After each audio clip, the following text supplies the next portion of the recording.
today I'm going to be showing y'all how we make and can bone broth. I do have a video of making vegetable broth and I believe chicken stock before, but today's purpose is actually showing you the health benefits and how to can bone broth. I have set grandkids down to an afternoon snack. We just got home from the car rider line, and after this, we will be starting homework. But if you don't understand the purpose and the benefits of bone broth, the reason why you make bone broth is because you are trying to extract vital vitamins, minerals, collagen, and marrow out of the bones, which is extremely healthy for your body. When you get sick, or you may have a vitamin deficiency, or you need to boost your immune system through the cold and flu and allergy seasons, I have gotten out my big pressure cooker. This is not a canner. This is the Power Pressure Cooker XL, and I use this to do big batches full. Now, I could have done this in my big roaster, but today I wanted to do it in my pressure cooker for the purpose of drawing out the collagen and the marrow. I'm making bone broth, not just stock. And yes, there's a difference. So y'all, all I did was grab all of the bones that we have been saving, like chicken bones, chicken carcasses, beef bones, pork bones, and then a turkey carcass that we saved from Thanksgiving. And I just took them all out of the freezer, and I'm putting them all in my pressure cooker. And I have not used this in a long time. Now we're going to fill the pot up with water. Close to there's a line in my cooker where I'm going to be filling this up. And it took almost a gallon of water. And because I want to make sure I have enough water in there to make stock with. And I had a pretty good amount of bones in there. Next, I'm adding vinegar, apple cider vinegar, just a splash. Vinegar helps draw out the collagen and the marrow from the bones. And you want the one with the mother in it. So I'm going to put just a little splash of that in here. And then I'm going to put my lid on and then make sure it is set to sealing and not venting, just like an Instant Pot. And I'm going to set this to run for an hour on pressure cook. Then I'm going to let this stay on low all night long to draw out even more, and then I will finish it the next morning. It's the next morning, and I have poured up all the chicken bones and the broth through a strainer and caught all that wonderful liquid gold into an aluminum pot.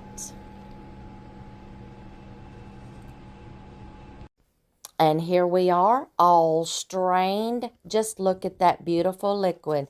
And yes, you do see seasonings. I don't mind that one bit.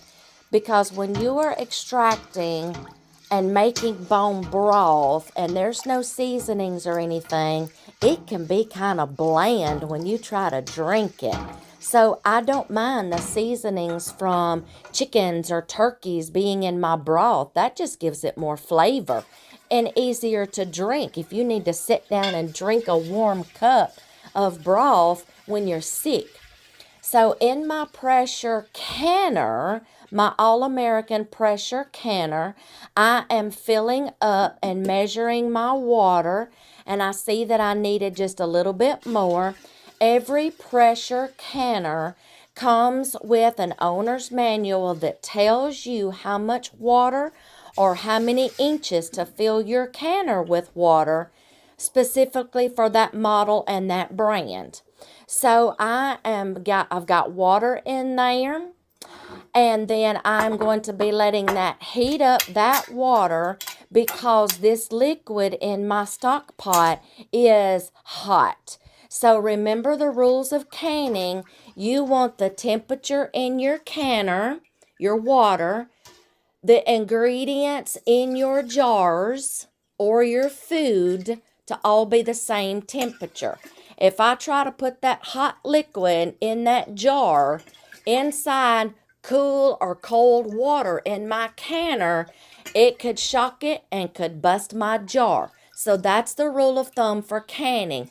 Make all of your things match as far as temperature. I'm going to fill up my jars, and I'll do one for you.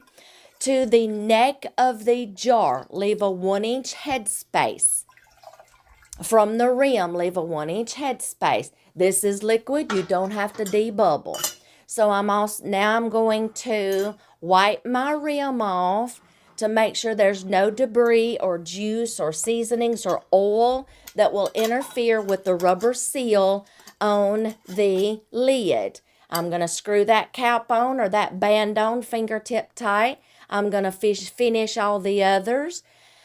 I got 3 jars so far, and this is what they all look like. Look at that liquid gold. Beautiful, and it smells, 4. I got 4, and it's smelling so delicious. Now I'm going to now that my water has heated up, I'm going to put these inside my canner.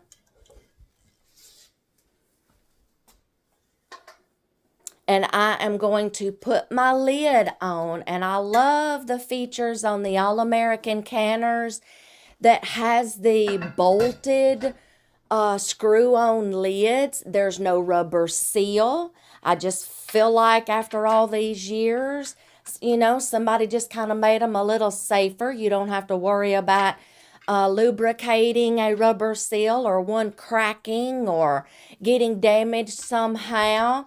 The lid just bolts on like this. Now I'm going to let this vent for 10 minutes through the vent hole. And then after that, we will be good to go.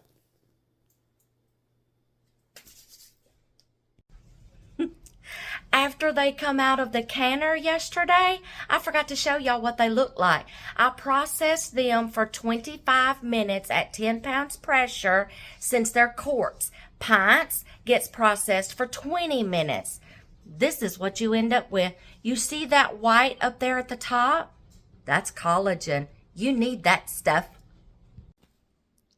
If you want to know more about how we can and preserve things that we've either grown or raised or went and bought, and ways that we're using the whole thing and we're not wasting anything, catch our canning and preserving playlist right here next. I am positive that you will find something else that will help you in your journey to canning and preserving.